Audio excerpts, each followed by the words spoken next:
নমস্কার, ওম সাইরাম বন্ধুরা, আড্ডা উইথ বর্ণালী থেকে চলে এসেছি। আজ আবার একটা পরোটা তৈরি করব, সেটা আপনাদের সঙ্গে শেয়ার করব। আর কেমন ভাবে পরোটাটা করব, আর পরোটাটা করতে গেলে কি কি লাগবে সবকিছু আপনাদের আগে দেখিয়ে নিই। আচ্ছা, পরোটাটা তৈরি করব আমি ফুলকপি আর গাজর দিয়ে। তো তার সাথে লাগবে ফুলকপি লাগছে, গাজর লাগছে, এই যে ধনিয়া পাতা লাগছে, এখানে লবণ আছে, এখানে আছে কস্তুরি মেথি, চিনি এটা, আর এটাতে হচ্ছে আদা কাঁচা লঙ্কার একটা পেস্ট আছে, কিন্তু পুরো পেস্ট না, এটা একটু দরদরে করে করা আছে। আর এখানে আছে জোয়ান, এখানে আছে সাদা তেল, আর এটার ভিতরে আছে আমার একটা সিক্রেট মশলা, সেটা আপনাদেরকে বলবো না, বললে আপনারা কি করে শিখবেন যে কেমন ভাবে করছি। আর এই যে ময়দা লাগবে, এটা ময়দা আটা একসঙ্গে মিক্সড করা আছে। ময়দা বেশি খাওয়া ভালো না, তো সেই জন্য ময়দা অল্প একটু দিয়েছি, 1 বাটি ময়দা দিয়েছি, 3 বাটি আটা দিয়েছি। অনেকে তো ফুলকপির পরোটা করে, আমি ফুলকপির সাথে একটু গাজরটাকেও অ্যাড করেছি। আচ্ছা, প্রথমে দেখাই আপনাদের যে ময়দাটা আমরা এই আটা ময়দাটা একসঙ্গে মিক্সড করে নিয়েছি, এটা কিভাবে মাখবো। তো এটা মাখার জন্য জোয়ান দেখুন আমি হাতে নিয়েছি, জোয়ানটাকে একটু ঘষে দিয়ে দিচ্ছি, কারণ পরোটা তো আরো ফুলকপি দিয়ে তৈরি, সেহেতু অনেকে ভাবতে পারেন যে হয়তো খেলে অ্যাসিডিটি হবে বা কিছু হবে, তো সেটা হবে না, তার জন্য জোয়ানটা দেয়া হলো। আচ্ছা, তারপরে দিচ্ছি একটু চিনি, তারপরে দিচ্ছি একটু লবণ, স্বাদ মতো একটু লবণ দিচ্ছি। এবার দেব একটু সাদা তেল। তো এটাকে দিয়ে ভালো করে মেখে নেব। এবার আসছি আমি, এই যে ফুলকপিটা দেখছেন না, এটা তো এরকম গোটাও ঘষে নেওয়া যায়, তো সেটা যদি কারোর অসুবিধা হয় তাহলে দেখুন এই যে আমি এরকম ছোট ছোট করে নিয়েছি।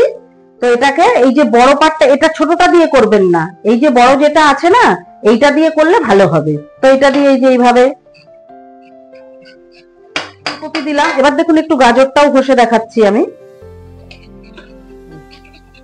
গাজরটা এরকম। বন্ধুরা দেখুন, আটা ময়দা আমার মাখা হয়ে গেছে, সেটা আপনাদেরকে দেখাবো। তো এবার হচ্ছে পুরটা তৈরি করার পালা। তো এই যে দেখুন, গাজরটাকে গ্রেট করে নিয়েছি, ফুলকপিটাকে গ্রেট করে নিয়েছি। এবার এটার ভিতরে আমাকে লবণ দিতে হবে, লবণ দিয়ে ভালো করে মাখিয়ে 4-5 মিনিটের জন্য ছেড়ে দিতে হবে। তখন একটা জল ছাড়বে, আর জল ছাড়লে জানেন তো যে পরোটা ভালো হবে না। তো তার জন্য আমি লবণটা মাখিয়ে নিয়ে, এইভাবে লবণটা দিয়ে মাখিয়ে নিয়ে ছেড়ে দেবো 4-5 মিনিটের জন্য। এই যে বন্ধুরা দেখুন, এই যে লবণ দিয়ে যেটা মাখিয়ে রেখেছিলাম, এই যে দেখুন, এটাকে এবার কি করতে হবে, এইভাবে চেপে এই যে জলটাকে পুরো বের করে নিতে হবে। এই যে এইভাবে চেপে জলটাকে বের করে নিতে হবে। এই যে জলটা বেরোচ্ছে না, এই জলটাও কিন্তু আবার কাজে লেগে যাবে। সেটা কি কাজে লাগবে, যখন আটা ময়দাটা আপনি মাখবেন তখন তার ভিতরে দিয়ে দিলেই হবে। তো আমি যেহেতু আগে থেকে আটা ময়দাটা মেখে নিয়েছি, তো সেই কারণে আর এই জলটা কাজে লাগাবো না। দেখুন কিভাবে জল বেরোচ্ছে। এবার আমি অল্প তেল দেব, বেশি তেল লাগবে না, এই বাস এইটুখানি তেল দেবো। তেলটা গরম হতে হতো, এই যে দেখুন অল্প একটু জোয়ান নিয়েছি, এই যে এই জোয়ানটা এর ভিতরে দিয়ে দেবো। আচ্ছা, তারপর দেবো হচ্ছে এই যে আদা আর কাঁচা লঙ্কার পেস্ট।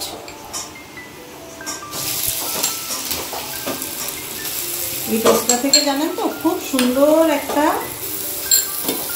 গন্ধ বেরোয়, এত সুন্দর লাগে গন্ধটা।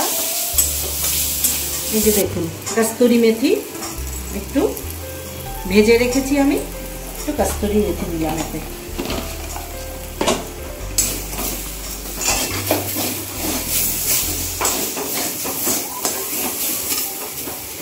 দিয়ে দিলাম।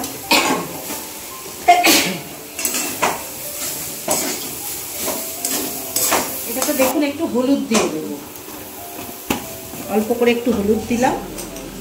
এটাকে আমি একটু ভেজে নিচ্ছি।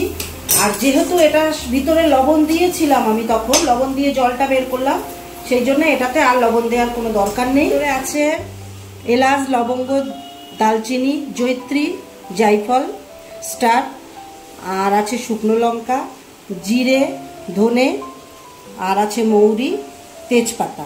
এইগুলো আমি একসঙ্গে গুঁড়ো করে নিয়ে রেখে দিয়েছি। পরোটা, যে কোনো পরোটা করার সময় এই মশলাটা যদি একটু দেন খুব ভালো লাগবে খেতে। চিনি দিয়ে দিচ্ছি অল্প করে, এই যে অল্প করে একটু চিনি দিয়ে দিলাম। আমার আর লবণ লাগবে না বলে লবণ দিলাম না এর ভিতরে, যেহেতু আমি তো আবার ময়দার ভিতরেও লবণ টবণ সব কিছু দিয়েছি, তো সেই জন্য আর লাগবে না। এই যে ধনিয়া পাতাটা এর মধ্যে দিয়ে দিলাম। এই যে দেখুন আমার ফুলকপি আর গাজরের পুরটা রেডি হয়ে গেছে। এবার এটাকে একটু ফ্যানের তলায় দেবো ঠান্ডা করার জন্য, অনেক গরম তো সেই জন্য। দেখুন এই যে দিদি আটা ময়দাটা মেখে দিয়েছে, এই যে এরকম হবে মাখাটা, বেশি নরম না বেশি আবার শক্তও না, এরকম হবে। বন্ধুরা দেখুন এই যে চাটুটাকে বসিয়ে দিয়েছি আমি, আর এই যে দেখুন লেচিটা একটু বড় বড় করে করবেন। এই যে আমি যেরকম করছি এই যে এরকম বড় বড় করে একটু করবেন। দেখুন এটা এইভাবে করে নিয়েছি, নিয়ে এটাতে সামান্য একটু আটা লাগিয়ে নিলাম, নিয়ে এই যে যেরকমভাবে রুটি বেলি ওরকমভাবেই বেলবো, কিন্তু অতটা বেশি পাতলা করব না, এটাকে একটু মোটা করব। এবার এই যে পুরটা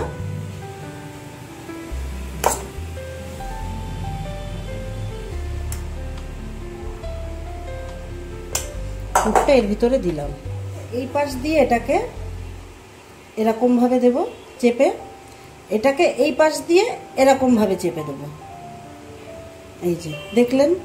এবার এটাকে এইভাবে দেব, এটাকে এইভাবে দেব, তাহলে কি হবে, এটা আর ফাটার ভয় থাকবে না।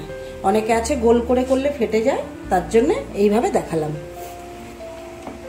একটু মোটাই হবে এমন কিছু, কিন্তু এটা পাতলা হবে না।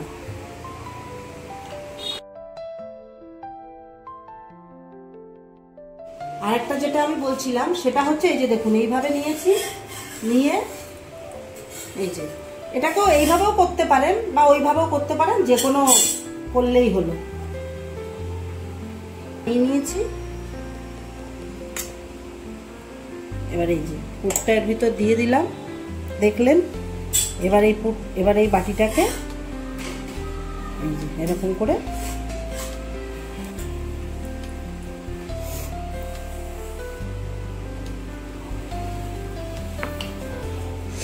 আপনাদের আমি দুরকম দেখালাম, যেরকম ভাবে করে খেতে ইচ্ছা করবে সেরকম ভাবে করে খাবেন, তবে পুরটা কিন্তু এরকম ঝুরঝুরে হওয়া চাই। দেখুন এই যে এটা একটু ভালো করে হবে, এরকম দেখুন কালারটা এরকম হবে। এই যে একদম সামান্য তেল দিয়ে করেছি, দেখুন কালারটা একটু এই পাশে এরকম একটু বেরিয়ে না থাকলে তো বুঝতে পারবেন না যে কিসের পরোটা। দেখুন লুকসটা কত সুন্দর লাগছে। তো এইভাবে আপনারা ঘরে তৈরি করে খেয়ে দেখবেন। শীতকালে এখন অনেক ফুলকপি ওঠে বাজারে, গাজরও পাওয়া যায় প্রচুর, ধনে পাতাও পাওয়া যায়, তো এটা করে খেয়ে দেখবেন। আর এটা খেতে হবে কিন্তু টক দই আর নয়তো আচারের সাথে।